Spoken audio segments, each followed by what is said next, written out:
Mūsų gyvenimo kokybė prasideda nuo mūsų mąstymo. Taip, kaip mes mąstome, taip ir turime. Kokią energiją spinduliuojame, tą ir pritraukiame į gyvenimą. Kokį vidinį pasaulį turime, tokia tinka mūsų išorė. Gyvenime pokyčiai ateina tada, kai mes pradedam keistis patys iš vidaus, ne tada, kai mūsų išorė keičiasi. Kai tu pradedi keisti save, savo mąstymą, savo energijas, iš žemų vibracijų pereini į aukštas, pradeda keistis ir gyvenimas aplink tave.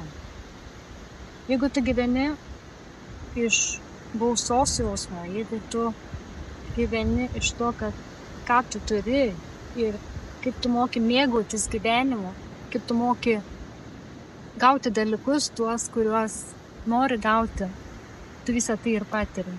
Jeigu tu atsitikus kažkokiam negatyviam įvykiui, sureaguosi negatyviai, tai tu į savo gyvenimą pritrauksi tik dar daugiau negatyvo.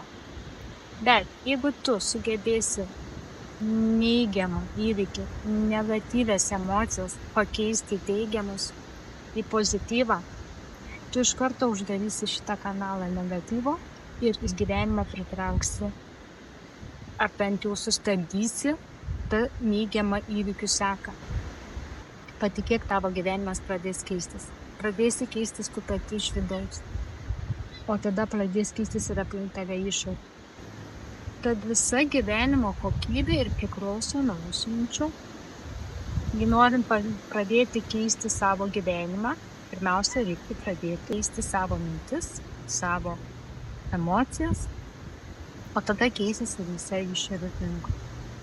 O tada ir keisis jūsų gyvenimas ir jūs susikursite tokį gyvenimą, kokį jūs norite patys. Jeigu tu jauti, kad ir tau jau atėjo laikas keisti kažką gyvenime, nes pavargai nuo tokio gyvenimo, kurį gyvenai lig šiol, nori keisti savo mąstymą, savo požiūrį į gyvenimą, kad pritraukti daugiau gausos, kad būtum laimingesnė, kad mėgautumės gyvenimu. Tai kviečiu tave praeiti šią informacinę kelionę, kurią praėjau ir aš.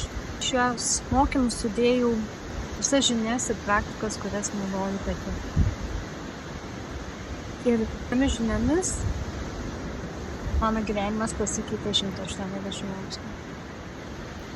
Kur prieš 5 metus tik svajojau taip turėti tokį gyvenimą, tai dabar pradėjus intensyviai taikyti visas praktikas, aš per metus laiko pasiekiau šitą gyvenimą, kokio norėjau.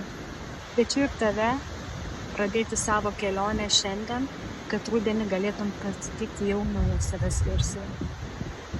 Ir kad taptum savo gyvenimo realybės kūrėju.